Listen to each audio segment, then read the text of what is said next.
All right, Jordan, here's your 582 big block Chevrolet Airboat engine. Description is a combination. It's got a set of brass cast heads. We got your custom paint job on it, custom grind hydraulic roller, Edelbrock manifold, quick fuel carburetor. Got our custom Stefs oil pan. We'll go in there and make a run. See what she does. Stay tuned.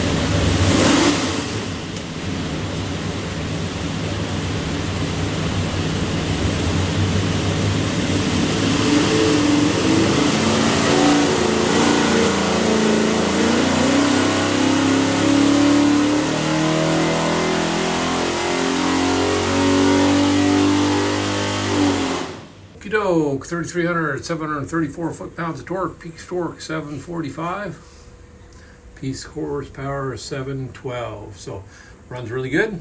Got the new head on it and everything. So what we'll do now is pull the pipes back, make sure it's good and clean, show you a couple of things. When you receive your engine, you find this thing looks like a credit card. It's a USB card.